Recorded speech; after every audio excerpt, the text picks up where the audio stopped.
everyone! Hi! Welcome back to our channel, and today we've got a kind of brand review launch for you. Yes. Of Elizabeth and James fragrances. Now, these fragrances have been available in the States for a few years now, but we are just about to launch them in the UK. It's quite exciting. So, very exciting for us because we've been seeing them for a long time in the States. So we thought today we would give you a little bit of an overview of the brand, and we'll show you the 4 fragrances that are in existence currently. Yes, exactly. So where does Elizabeth and James come from? It's actually the brainchild of Mary-Kate Olsen and Ashley Olsen, and they are now award-winning fashion designers, kind of with a very sort of modern, sexy, cool style. It's kind of, there's a lot of duality about this brand. Yes. I mean, maybe because there's 2 of them. Yeah. I don't know. I mean, they're famous in America, I know, but I think they've become more famous for their fashion. Yeah, they're really credible actually in terms of really fashion with credible. Elizabeth and James, and also they have a fashion brand called The Row as well, which you might have heard of. It's kind of like a combination of kind of uptown chic and downtown laid back sort of edgy coolness. Yeah, it's quite New York, I think. Very New York. Yeah. Very New York. So, which is quite nice for us Brits, because it always feels quite glamorous, you know, New York. It does. We want to go to New York. Anyway, so they obviously have launched, they actually launched their fashion brand back in 2007. Yeah. But they launched their fragrances, which are called Elizabeth and James Nirvana, and they have been launched just for a few years. So 2013, I believe, was when they first came out. And like Sarah said, it's great to have them now coming to the UK. And they're so, I kind of feel like their most famous ones are black and white. Yes, I think that's the ones that most people know. So we'll go through the 4, as I said, and we'll smell them and tell you what our thoughts are on them and the features of them, really. So shall I start with white? Have a start with white behind you. Okay, so we've got some blotters, because otherwise I think we'll be smelling.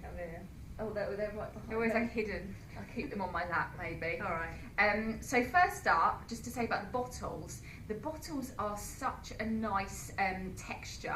They've got this kind of, what would you describe that as? It feels to me like grippy, isn't it? Yeah, but it's glass, isn't it? It's not. Yeah. It's not rubber. So it feels to me like when we talk about the Dunhill brand, about like an engine turned pattern, like a diamond pattern, and actually on Cartier it's called guillochage. Yeah. And it feels a bit like that. It's just texture that's in like small square studs, I suppose. And obviously the gold is really kind of chic as well, I think, and the way that you get the name down the side also. And apparently they took inspiration from like vintage jewellery pieces that they have in their collection, and it really does tie in with the kind of fashion of Elizabeth and James as well. Yeah, I mean, this is the thing, it's modern, and yet there is some sort of nostalgia. There is something vintage about it. Agreed. Right, here's the white. Right, okay. Have a try of this. Thank you. Okay. Now, see, I was wearing this yesterday. I really like this one. This would be my favourite out of black and white. Okay. I don't dislike black, but this is more me. Fine. I go for a fresh, radiant, floral fragrance. So first of all, we should just say that they haven't actually labelled these to be for men or for women. No, so it's really up to you what you like. Out of black and white, white is more traditionally feminine, and black the other way. Yeah, I mean, it smells floral. It's got a lot of peony, which I really like. Although I have to tell you, random fact, I bought some peonies last week. They don't smell. And no, they look amazing, and I had them on the little table next to my sofa, and I was like, oh, what is that smell? They smell revolting. They don't smell like peony in a fragrance. I had to move them, they were giving me a headache. Yeah, no. But it's like that often, isn't it, with raw ingredients. That rose sometimes on its own is horrid. But anyway, we digress. It has nice peony notes because it's mixed with lily of the valley, but also quite a lot of musk. So quite a lot of very soft. sensual. I mean, you talked about at the beginning. You said a fresh floral. For me, Yeah. it's not that fresh. Really? No, for me, it's much more straight away, quite deep and sensual floral. I find it quite like powdery. Yeah, clean. Yes, I agree. It's powdery for sure, but I don't get so much of like when I think of Lily of the Valley, I think of a kind of green freshness, and I'm not getting that. There's not. I don't like Lily of the Valley normally, right? And it doesn't put me off this because it doesn't. It's not very prevalent for me. People have said, I was watching Lily Pebble's YouTube review from a couple of years ago on this, and she says that it reminds her of Stella McCartney's fragrance, which it does me too, and I loved that as well. Yeah. It's sort of full of plums and peony notes, yeah. And it's very I feel like I wear that. When I wear this, I feel quite grown up but not too girly. Yeah, It's definitely. It's not a fruity floral kind of young girls fragrance. No. Do you know what I mean? No. Should we look at black? Yes, let's look at black. So, black. So this idea, we didn't really talk about Nirvana, did we? Because it's called Elizabeth and James Nirvana, which it obviously says on the boxes. I feel like Nirvana is one of those sort of conceptual things that's like sort of almost describing your own personal state of supreme happiness. I think it's personal. It's like a Buddhist concept actually, and it's almost like a place that you go to in meditation. It's like your ultimate, but personal to kind you. A place where you feel free of all worries. And so I like the fact that if they're talking about Nirvana, that they're launching two fragrances at the same time. So when they launch white, they launch black at the same time. So it's not saying this is what Nirvana is. It's saying it's your choice, which I quite like. And I really like this black one. I think, I mean, for me, it's got those wonderful sort of almost gourmand, almost licorice notes. Yes, it's definitely gourmand. And it reminds me, in that respect, of my own beloved Jasmine Noir. You know, that's true. Do you know what I mean? That That's kind of almost soft floral sweetness with a rich tone. Rich, kind of a bit sticky, rich. Yeah, definitely. Yeah. I mean, for me, it's something. Whereas I couldn't maybe assign a food to white, I could definitely imagine this being more fruity. It has violet, and I can smell the violet notes, that sweetness to it. And the woods give it a lot of depth. Yeah. And also you've got this kind of vanilla-y note in the base that comes through almost from the beginning, I feel. Again, it could definitely be worn by a man. Oh, sure. Yeah. I mean, I would wear this on a night out. Yeah, okay. Definitely. Yeah. Whereas I might wear white in the day. Yeah. What they also have actually in the black and white, and I believe they've launched it in the other fragrances, but we don't have them yet in this country, is the dry shampoos. So I had to just show you these. So Elizabeth and James were actually the first brand to launch dry shampoos, like first fragrance brand to launch a dry shampoo to go along with the scent. And these are really cool. Dry shampoo obviously is so in popular at the moment. It's kind of necessary. It's very useful. Really useful. I use it a lot, and these are really good. And so many people comment that it's nice to have a perfume product in your hair, because then when you're moving your hair around, excuse me, lip gloss, you've got that kind of smell. It just freshens it up, you know, if you haven't washed your hair and you need to. You can just squirt a bit of this in. They're really nice products. Let's go for it. Yeah, go on. I'm like, now I'm going to have huge hair. So you just like spray it in the root and then kind of rub it, or you can brush it in. Yeah. I have no idea what we're looking like now because we don't have a viewfinder, we don't. just so you know. So, yeah, which is actually, it's good for you guys to know, because then if suddenly like a hair's out of place, you realise that we have no idea. We have no idea until we watch it back. So, yeah, dry shampoos. Right, there's two other fragrances that we'll show you today. These are Rose and Bourbon. These were launched after the original ones. But they've still been out for a while in the States. Yeah.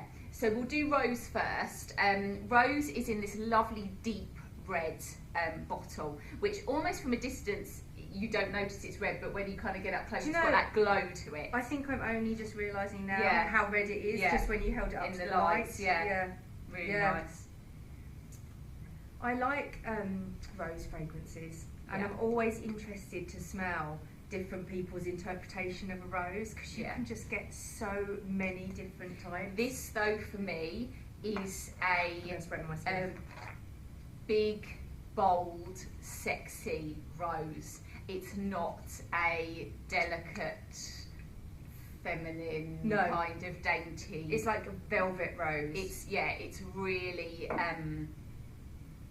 glamorous and grand, you know. But it's also got this kind of slight edgy, almost, I want to say like an aromatic. It's spicy. Yes. It is spicy. I was going to say a minty touch, but it's not mint. I think it's geranium. Mean. It is a slightly kind of menthol. Yes. Yeah. But it's predominantly the Rose de May. Yeah. May rose. Which is a classic. Popular. Yeah, a classic. Yeah. And geranium. It's got vetiver in the base, which you can definitely smell coming through in that kind of earthy feel, that kind of dry, earthy feel to it. I mean, I feel like slightly dirty. Yes, it is. Yeah, it is. And it's one of those roses where you get rose fragrances which feel like fresh cut roses. Yes. This is not one of those. No. This is a rose. For me, this is like a mature rose bush, deep red colour, maybe like these, like those here. Yeah. You know, growing in the ground, and on a summer's day, you can just waft that scent. It's lovely. Really nice, really nice. So along with rose, they also launched Bourbon. Yeah. Now, I only discovered this literally yesterday. Gosh. And this is like an ambery coloured bottle, and it's based on Bourbon Vanilla. Yeah. Did you know why Bourbon Vanilla was called Bourbon Vanilla?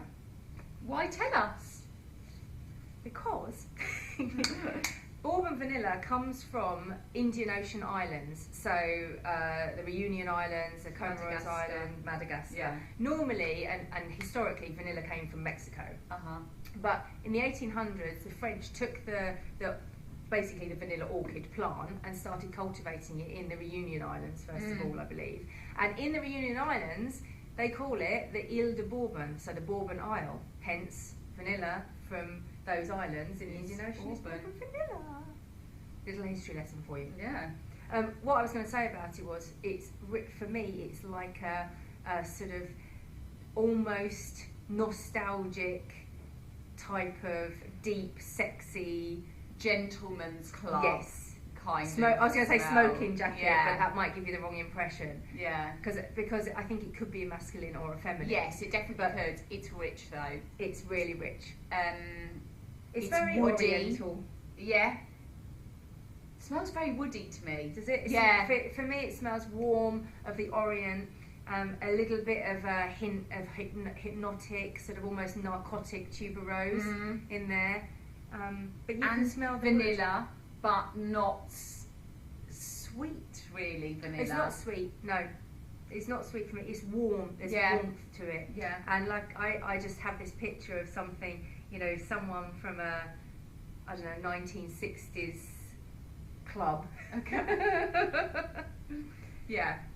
So I like that as well. I honestly like all of these. It's really hard They're to pick really favourite. nice, and if you haven't tried them already, go and give them a go. There's also other products that come along with them. I think things like a solid perfume, which is quite rare now, and an oil which as is well. always interesting. It's quite nice to get some different products. Yeah, and for layering, oil is great. Yeah. We've said this before that it's great for longevity if you can layer one perfumed product onto another. So having an oil on your skin's good. Yeah. I think that you'll like them. Yeah. Let us know. Maybe you wear one already, or you've tried them already. Let us know which one's your favourite and what do you think.